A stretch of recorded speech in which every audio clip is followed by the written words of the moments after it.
snakes. My name is Dante, and this is Ricardo. They're with me for the podcast, and yeah, our special guest in today's podcast, and we will be reviewing each of us will be reviewing 5 commanders we like, and 5 great cards for these commanders, and 1 great card for each of those commanders. And because he's a special guest, he will give us the daily combo.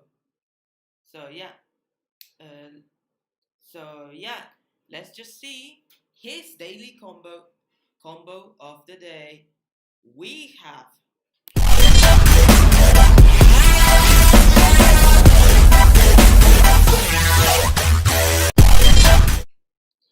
Alright guys, so see, I have this very sweet interaction that most of you already know about, but the cool thing about this interaction is that if you have the proper deck, most people won't be able to get out of this lock, which pretty much gives you the game.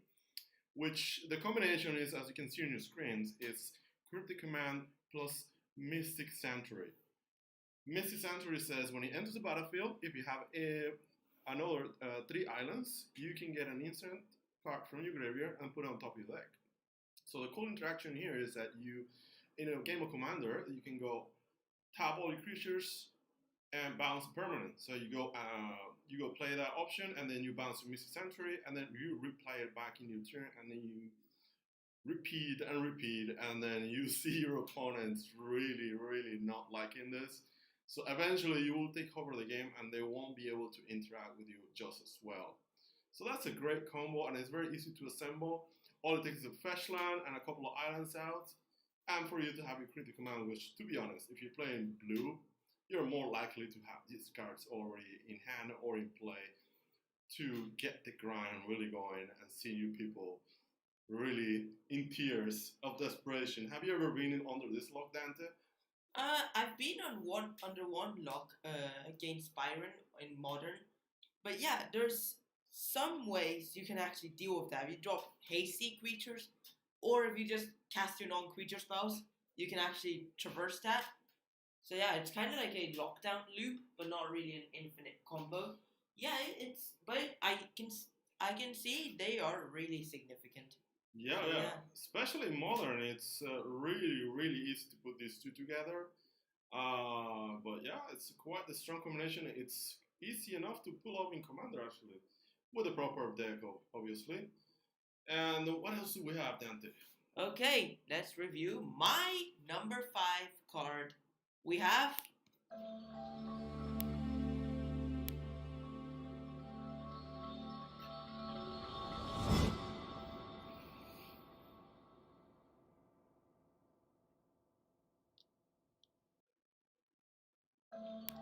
now.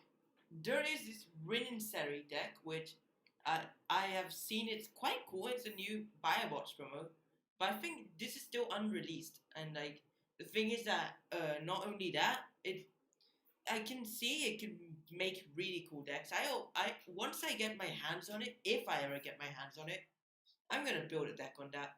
Whenever you cast a dog spell, you create a 1/1 cat. When you cast a cat, you create a 1/1 dog, and you can just pay the ability. So then it can just deal damage to something equal to the number of dogs you control, and you gain life equal to the number of cats. So yeah. Oh wow, that looks pretty impressive. It's the last ability damage to any target, or it's just to creatures or planeswalkers? Any target. It's 3 mana and tap. Not only that, it's on average, it's a 4 mana 4/4. And what's really great, a key card for this is Release the Dogs, which it's self-explanatory. It's 4 mana sorcery to create 4 1/1 dogs. Yeah, that looks pretty impressive. I mean, there was a lot of support for cats and dogs in these recent core sets. And the more sets that we get in after next year and the fall of this year, we're going to see a lot more interaction. When I look at this card, I really think about Changelings from Lorwyn and how easy it is to exploit that, because you already have plenty of commons and uncommons and very awesome rares in Changeling forms where you can really go off with this card, and they just so happen to be within the Naya colors, which is pretty amazing. Yeah, you can just like say cat and a dog at the same time, so you can create a cat and a dog when casting that. Yeah. Yeah. You get that. Also, it counts as a cat and counts as a dog as well. Excellent. Yeah, that's the whole point of this. Overall, like you mentioned, it's very well ratio for mana for 4 and 4 toughness. Great with 2 relevant abilities on the right deck, of course. It implies that you, of course, put all your cards together to be cats and dogs to actually, get all the gravy out of it. It's an amazing card. Yet to play against it or with it. I'm really looking forward to do so. Have you built your cat and dogs deck already? I'm in the process of it. Things I bought myself a bot, so I'm expecting a Reninseri soon. But unfortunately, the store in which I bought that bot is about to close down soon, so I might not get it. Well, yes, of course. If I don't get it, then I'll just have to scrap the deck and return back to Rockbow. Yeah. Well, yeah. Unfortunately, we live in times the COVID is, taking a massive toll on most gaming stores around the world. But we can still play Magic with our friends. We can still get together whenever possible. We can still play online. Yeah, you can just do like family gatherings as well. And smaller. We cannot go to. Yeah, you can also do like a bot system thing on Magic the Gathering, where you like have like a bots thing. Yeah, whoa. Whoops! What was that? Oh. All right. Let's move on. What's the next card, Dante? Okay, it's your card now. Oh, is it my card? Awesome. Let's show off my cards.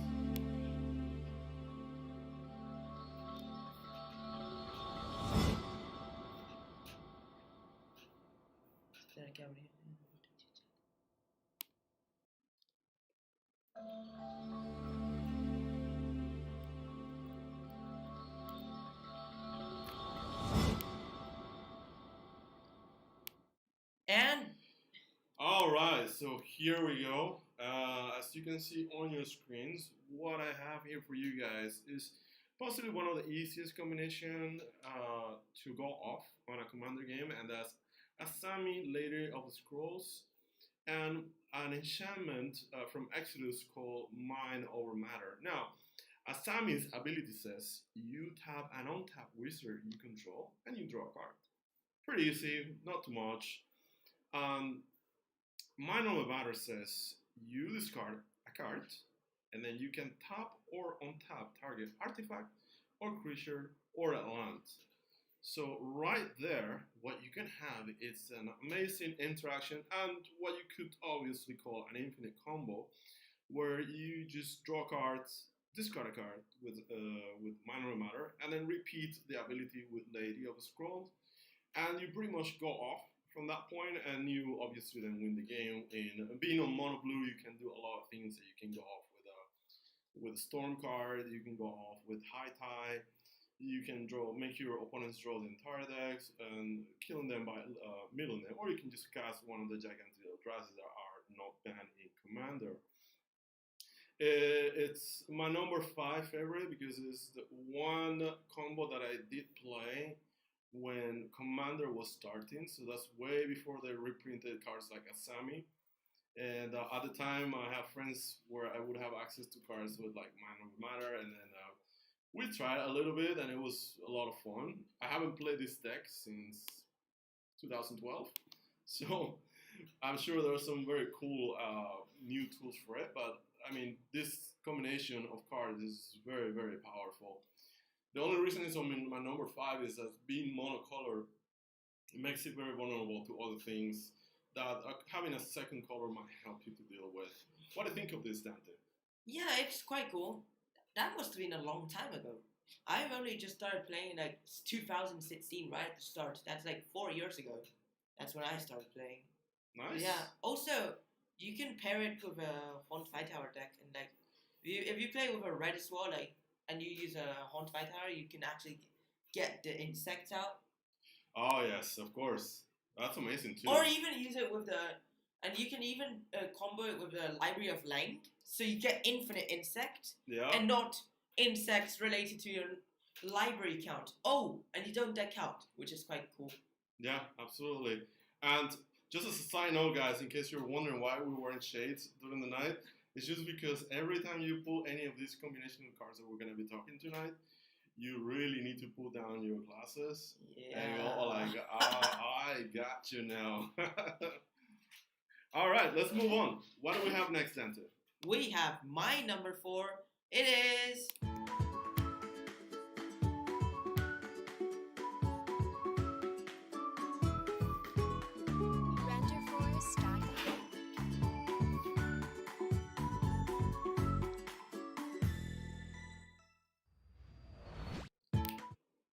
Kenrith, the Returned King as a commander. I don't have that commander deck, but the thing is that I played against lots of players who have this commander deck.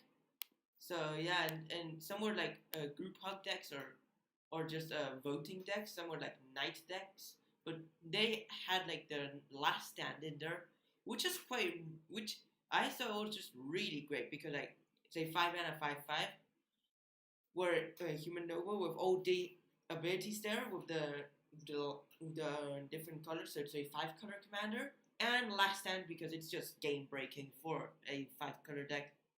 It's a 5-mana sorcery. Target opponent loses 2 life for each swamp you control. Deals damage to target creature equal to the number of mountains you control. Create 1/1 Sapperlink for each forest you control. You gain 2 life for each plains you control. Draw a card for each island you control. Then discard that many cards. And you just literally just like you can use stuff like Elysian Dryad, I think it was called. Yes. Yeah. Or Dryad, yeah. Or the Prism thing where like that enchantment where like everything is every land type. Yeah, Prismatic Prismatic Omen, I think. Prismatic Omen, that's the one. That's from Shadowmoor. Yes. Yeah, and so then you can actually make everything it's in everything. Then last stand, you just break the game. Yeah. With a Neo. Yeah. All right. No, absolutely. I mean, Kenrith is a very, very powerful commander in 5 colors. The reason I think this guy is just insane is the fact that he only costs 1 mana color to cast. So if you go really fast with mana rocks like turn 1 soaring into mana creep, you're casting this guy, which already gives you everything. You have access to haste and trample. You have access to card drawing. You have access to life gain. You have access to pumping your creature, and you also have access to reanimation abilities. So you can kill your opponent's creatures in combat with combat tricks, with removal spell, and then you get to reanimate it on your side. And then having a card like Last Stand on your deck really amplifies the power of this, because by discarding your hands, you put more juicy stuff on the graveyard, which you can, bring back, give them haste, attack him, or you can steal stuff from your opponent, deal damage, give haste. No, that doesn't steal stuff. If you try that from your opponent, they're actually going to keep the creature. If you're targeting an opponent's thing, they get it. If you're targeting your thing, that's what I meant. It can group hug. That's the thing. No, that's what I meant. I mean, you're the one like putting really, really good stuff in your own graveyard that's gonna overpower your opponent's stuff anyway. Yeah. That's probably. So it's absolutely amazing. I really like Kenrith as a commander. I was having an idea to build a 5-color run of the night table. So basically a night deck, 5-color knights. Oh yeah. And having Kenrith as a commander was. When I look at it, I cannot help to think about Arthur, the king, and the villain was Caliber. So I thought it was pretty fitting to make a night deck with it. It was pretty cool. I was thinking, it was just the thing is that I was thinking that you could.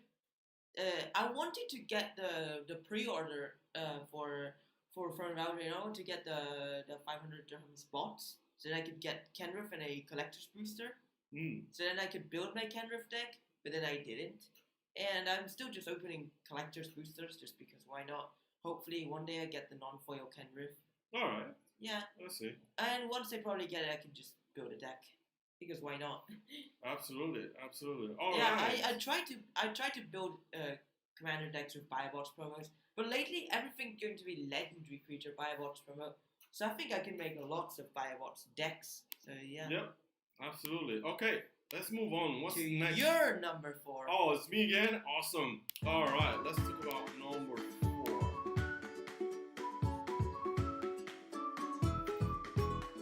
RenderForest.com.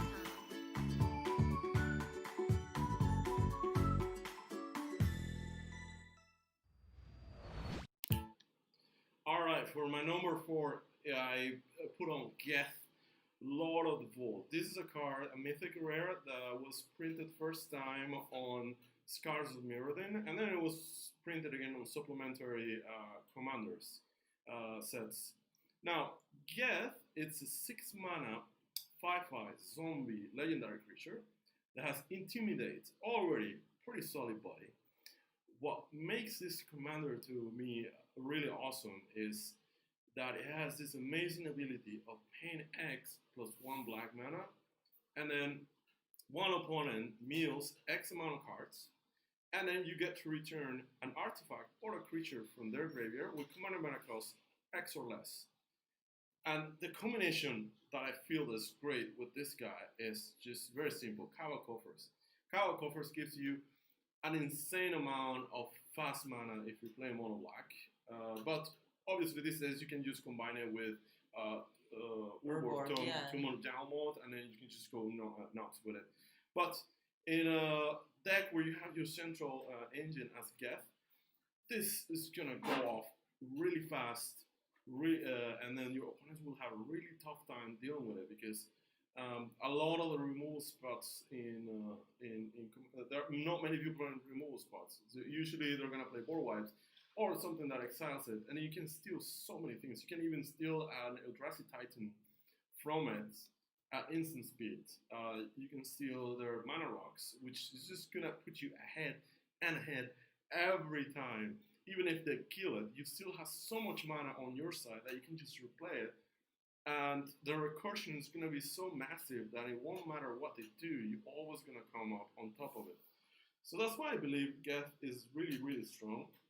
Even though it's not on my top, it's not higher on my list, but I still believe it's just super strong card. I haven't seen it play that much. How about you, Dante? Have you seen people playing this? No, I did not see people playing it as a commander. I saw people playing it in their decks. Not only that, it can mill cards, which is quite great. You can just mill them off. And yeah, not only that, it has Intimidate. So you can just swing in for commander damage very quickly.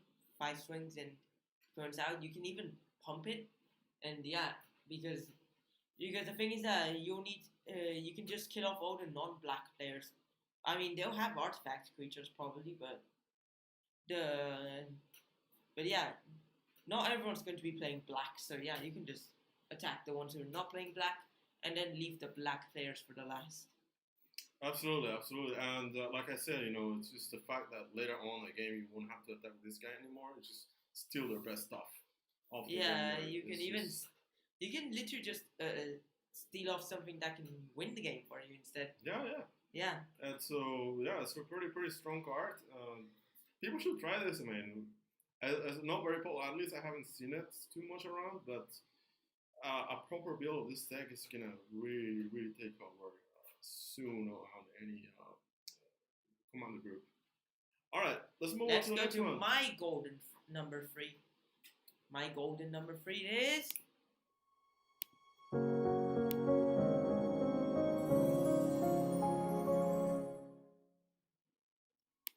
It is the Locust God as the commander with the Sage of Defaults as the key card.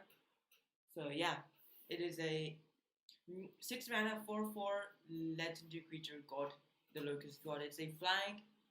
Whenever you draw a card, you create a 1/1 insect with flying and haste. This was first printed in Hour of Devastation, and was later on reprinted in the Commander 2020. And you can pay, and then when it dies, you can just return it to your hand at the beginning of the next end step. And Sage of the Falls, the thing is that Locust God you barely even have to pay tax for it. Like, if it dies, you won't have to pay the tax. But if it gets exiled or countered or stuff, you'll have to pay the tax. For every other case, you don't. State to the Falls is a 5 mana, 2/5 Merfolk Wizard with whenever State to the Falls or another non-human creature enters the battlefield under your control, you may draw a card. If you discard a card. And this goes infinite with the Locust God. And you can stop at any time because you can just draw a card, discard a card. You draw a card normally. You get an insect, which causes you to draw a card, and discard a card. You get another insect, which causes you to draw another, and then you do it infinite.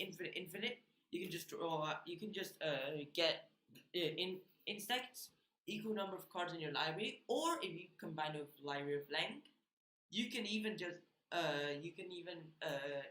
just get infinite insects without actually affecting your library. As we said earlier, we mentioned the Library of Length with the Asami there. Ricardo's number 5. Yeah, this is my number 3. What are your thoughts? Oh my god, what I have to say is just these 3 gods from our devastation, they're absolutely insanely powerful in Commander. The fact that you can literally avoid Commander attacks by just letting them die whenever they're destroyed, and then get pretty much consistent recursion out of it. Every turn they die, you just put it back in your hand at the end of the turn, and then just play them again, and it gives you an insane amount of value. Even, sorry, even a card like Sage of Falls just makes it straight up better. But what I feel about all these 3 gods is just they're so powerful on their own right that they don't really need anything just to make it powerful. However, I mean, Sage of the Falls just makes it so that you straight up win when you have these 2 combinations. They literally cannot stop you, and you will have a swarm of flying insects with haste. And not to mention all the amount of cards that you already have in your hand. It's just ridiculous how many cards you're going to have, and then all the things you can do with that. I mean, Magic is a game where you can combine card drawing with mana.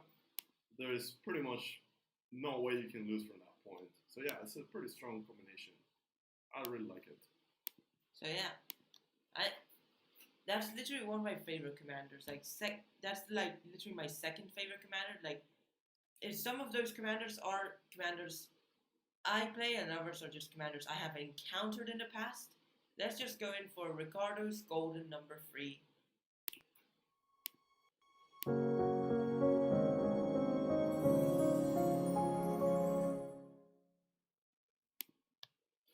Alright, wow, this one, even though it's not my number 1, it has a special place in my heart because Serac was my very first commander deck I ever built, and that's way before they released commander sets as a product. When I saw this card, I thought to myself, this card is just bonkers. And Teferi, Mage of Sulfur in combination with Serac is just the nuts. The fact that Serac already doesn't let people counter your spells, and then you can flash in Teferi at any point, and then you start spewing giant creatures one after the other. It's just a joy to see all your gigantic stuff going into play, all your fatties, like Wolf and Primus. Oh, hi Nabil. Hey buddy, how are you? We're talking some Magic today. Good to join us. Anyway, so you can cast all your fatties without any fear of them getting countered.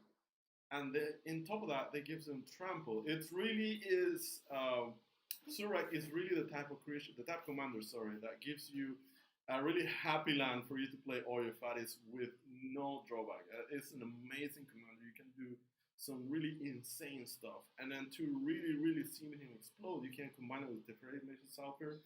And man, there's no way you cannot win that game if you have this combination. It's just straight up very strong. What do you think of this stat? I played against Serac, but I'd never seen anyone combine it with Teferi though. I've seen Teferi decks and Serac decks, but never have I seen a Teferi inside a Serac deck. But I should mention that the first ever Commander decks that came out as a product was actually Commander Arsenal and just Commander regular, like in 2011. There's like 2013 was Commander 2013.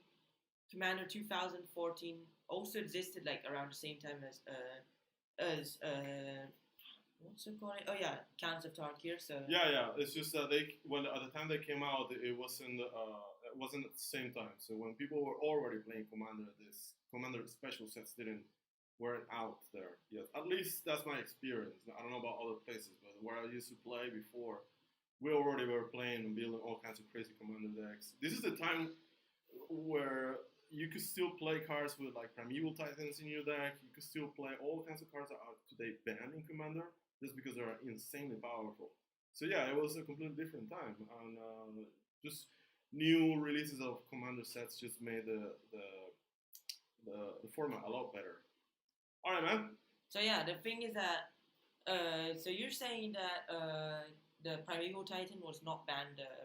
No, it wasn't. I was playing my copy of Primeval Titan on the deck, and it was just bananas, going like Serac, then Teferi, then Enator. I played my Primeval Titan, and it was just like game over after that. It's just I wouldn't tap with like 14 mana on my own turn, and then I could just do all kinds of ridiculous things in my turn because Teferi wasn't played. No one could interact with spells in my turn. It was just really, really crazy. And then I was to play Rite of Replication, this sorcery from Zendikar, original Zendikar, which has a creature of, I think it's 5 mana. 5 mana, yes. And I would make 5 copies of my Primeval Titan.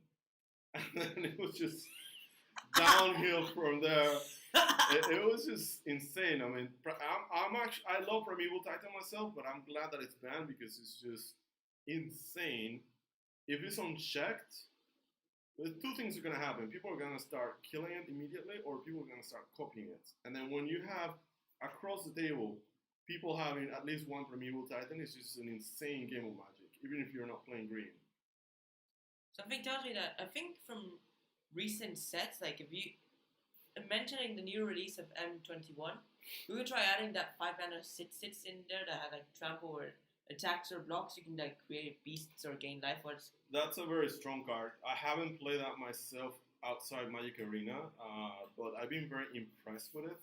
It's very, very strong. It's excellent against red aggro decks and other strategies. I think it's a pretty strong card. I mean, it's no Primeval Titan, but the fact that it gives you quasi Smuggler Sculptor abilities by blocking or attacking while retaining the defending abilities because the creature has vigilance. It's a pretty sweet card.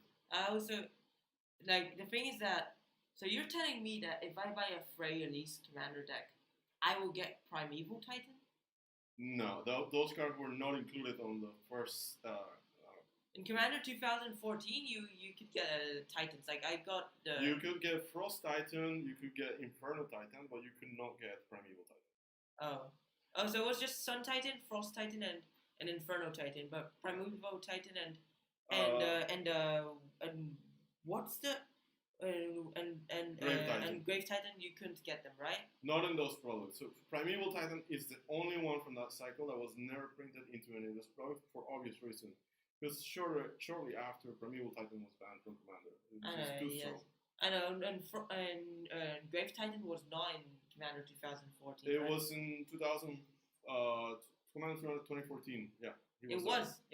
Yeah. Oh, so the only one was Primeval Titan. Primeval Titan. Yes. So they probably just foresaw the ban. No, well, maybe so. All right, man. Let's move on. What do we have next? My number 2. Okay.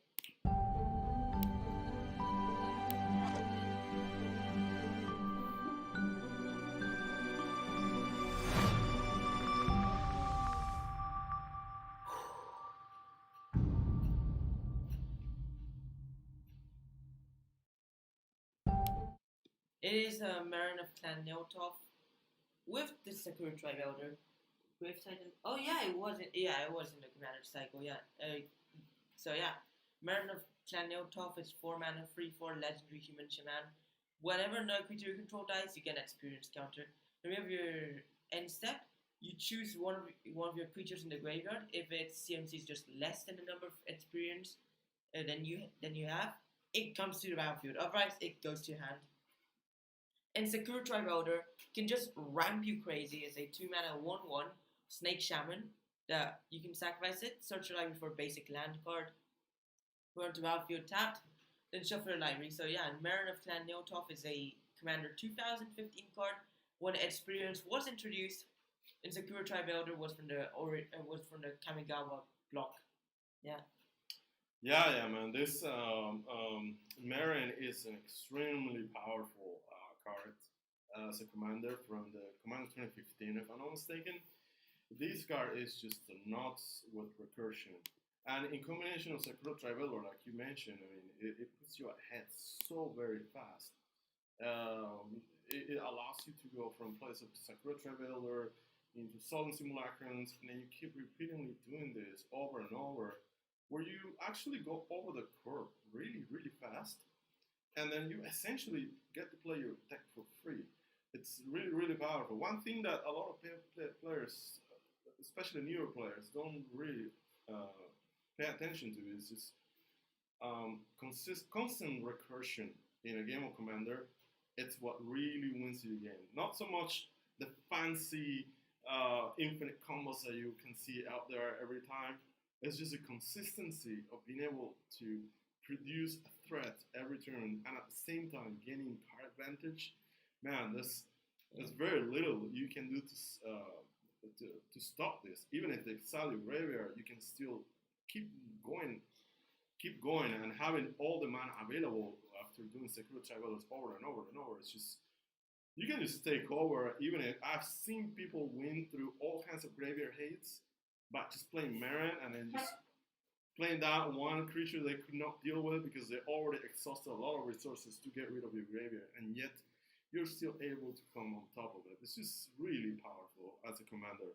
I really like it. It's a lot of fun. There's many different ways you can build this deck. Personally, I like this deck a lot with a lot of creatures and very, very, very few non-creature spells. What about you, Dante? So yeah, I saw, like, this is like a Commander pre-con deck. So that's why many people play it, not just because it's broken as heck, but yeah, it's just a pre-con deck, very easy to access with the Sakura Tribe Elder even in there. So Wizards had the combo all set up right when it came out, and like many people just like playing the Marin of Clan Neotov decks, and yeah, it's just as I said, broken as heck. It's just really powerful. I don't really play it. I like playing my own decks and stuff like that. I can build very powerful decks like Locust God and the Scab God, Haunt Fight Tower as well. So yeah, let's just go into your number 2. Yeah, baby, number 2 for me.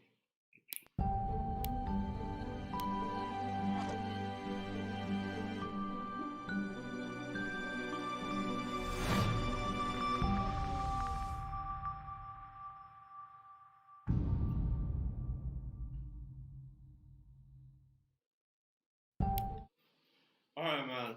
Anyone who knows me out there, they know I'm a sucker for green fatties and card drawing.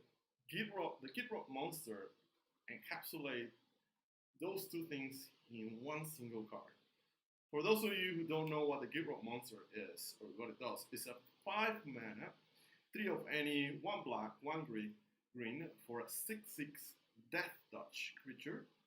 At the beginning of your upkeep, you sacrifice a land, and if you can, you sacrifice a Gidrot monster. Every time a land goes into your graveyard, you draw 1 card. Now, it may seem like this creature is really not that great, but in many Commander, like I mentioned before, it's just the constant recursion of things, of drawing cards and getting value of putting things in your graveyard really, really puts you ahead really fast. Now, I played this deck before, and it's one of my favorites to play, to pick up and play in Commander. And one of my favorite combinations for this is just playing the Reclamation. You're going to be putting so many lands in your graveyard. You're going to be doing fetch lands. You're going to be doing crop rotations. You're going to be doing all kinds of things to sack lands to gain you all kinds of value. And then you're going to end up in your yard with probably like 14, 20 lands, pretty much. it's not strange for this deck to get that far off. And then you go just explosively ramp on 20 plus lands than any opponent. It really puts you really fast. Well, all kinds of things. You can also combine Gitrock Monster with dredge abilities from like Darkmoor Salvage. Darkmoor Salvage. You can play Sting with Imp. You can play probably the best combination also alongside with Splendid Reclamation. It's Life from Alone, when you can keep discarding your lands, playing your lands, and then I forgot to mention also Gitrock lets you play 2 lands and an additional land every turn. So yeah, in a way it kind of like balances itself. But when you get to abuse from your graveyard and putting extra lands in play, it just goes off really easy, and just the card drawing effect just makes it just really strong. What about you, Dante? Have you ever played this deck? Have you played against it? What do you think of it? Oh yeah, I have played against lots of Gitrock Monsters deck. I know lots of people that play Gitrock Monster in Commander, like Yusuf, Olivier, Federico as well, and yeah, just many people just play Gitrock Monster. Thing is, I think just recently I managed to get my hands on it, and I probably might need to build this deck. It's so popular, and it was never printed in a Commander set, believe it or not. So yeah, it's kind of like Marin, but except it's not printed in a Commander deck. So yeah, it's actually really popular to be printed from not a Commander deck. It was kind of like the Locust God, which was actually ended up being very popular as well in one mode, but then it just fell down as well. Kendriff was also a very popular deck, and yeah, I can see Gitrock Monster is just really popular, and this is Ricardo's number 2. Now let's just head into my number 1. We have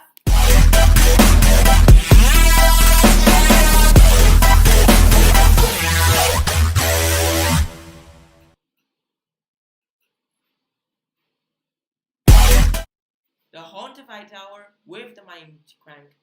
This is just, as I said earlier, I like building Commander decks with Biobots promos, and Haunted Tower is a Biobots promo as well, and it's actually broken as heck as well. It's my favorite Commander deck. It's a 6 mana 3/3 legendary vampire, flying lifelink.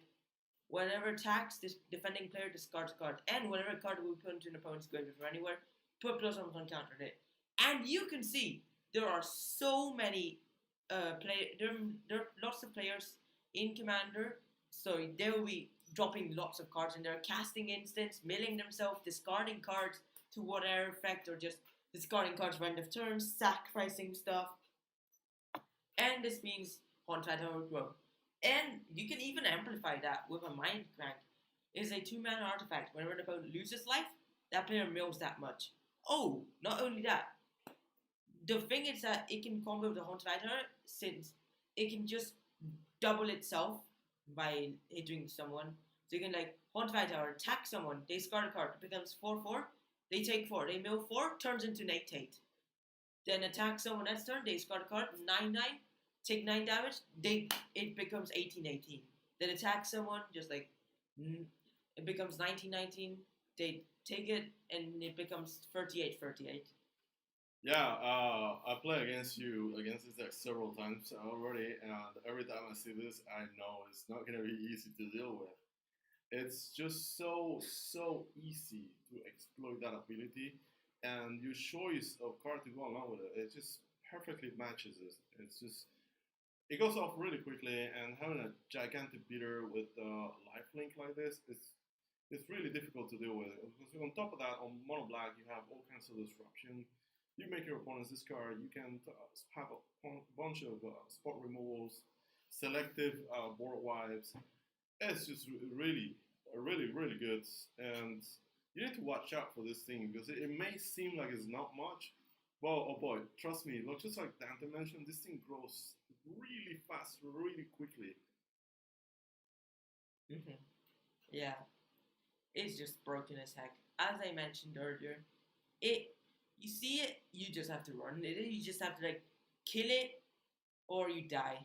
Like Absolutely. But then I can attach it with Swiftfoot Boots or Lightning Greaves, and it can speed up, protect itself, and just anyone who opposes me, it's just gonna have a tough time. Like lightning greaves will be perfect on whatever build of this.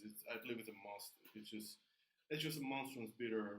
It's really fast. It's pretty good. Also, you can actually you can even heal yourself up. So if they actually end up fighting back, you might actually gain an advantage over them, unless if they can just end up rampaging. So you need to try to aim for the weakest player, the weakest link, so you can easily gain life from them, and they barely stand a chance to fight back. So yeah. Yeah, that's one way to look at it. All right, man. Let's move on to the next one. Your number one. Is it mine? Oh, yeah, that's the final card of the podcast, and it's yours.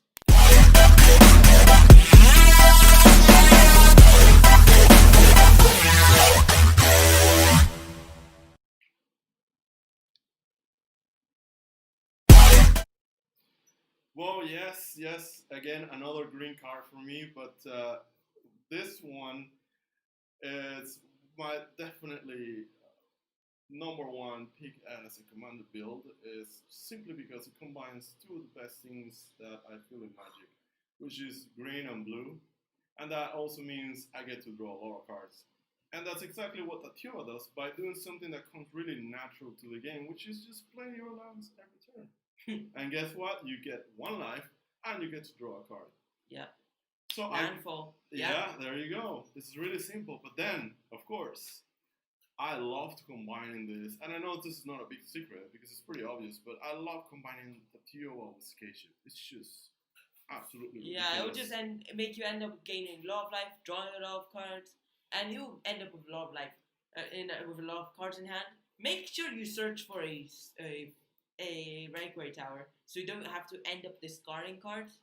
Yeah, I mean, that's one way of doing it. The way I used to do it, I didn't care to having the Reliquary. Oh yeah, you can use Reliquary Tower, Field Dead, and just random other lands there. That's exactly what I used to do when I had this deck. It was just going like wait for a moment where I have like 10 lands out, then go Skate Shift, go get Reliquary Tower, get a bunch of lands with different Field names, Dead, and then slam a Field of the Dead, and have like I don't know, maybe 30 tokens in play at once, and then take an extra turn and play a Curry Hoof follow up.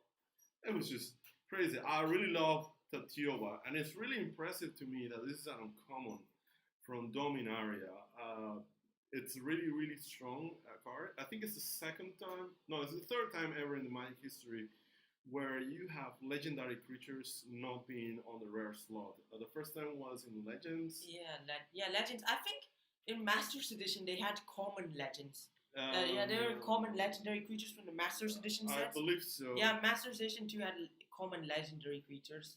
And then on Kamigawa block also was a lot of legendary themes, and there was a lot of uncommon legendary creatures. And then again, it happened on Dominaria, where we have a lot of prints on uncommon legendary creatures like this one. This is absolutely powerful in Commander. Particularly, I focused this deck so much in lands that I wasn't even playing Sol Ring, which baffles my friend right here, Dante. He wouldn't believe that my deck didn't have Sol Ring, and I was like, no, there's no Sol Ring here. And yet I was consistently able to cast this one by turn 3 or even turn 4 consistently every time, and have already, like, when I untap, have like in play like 7 lands, 8 lands in play. And you just go off when you have that much life, that super, super easy card drawing engine, and then just playing a couple of round spells that also gain life and draw a card. I mean, it just makes me happy to remember that, and it just makes me want to play this deck again. It's really, really, really sweet. Yeah, I know. I think I have a limited edition Tatiova, and I think I might have a normal foil as well, but limited edition is just the important thing for me. Yeah. That's great. I could make a commander deck with that. And yeah, it's just really great, the Tatiova deck. And yeah, congratulations, you've reached the end of the podcast. Alright, my friends, thanks very much to join us. Please don't forget to like, subscribe, leave a comment, all my friends down there, follow him on Twitch as well because he's coming up every week with amazing content. We'll see you next time. Yeah. Also, tomorrow there's a combo, and we have our podcast every Tuesday in combos every day. So yeah, thanks for watching. Hope you enjoyed it. And wait.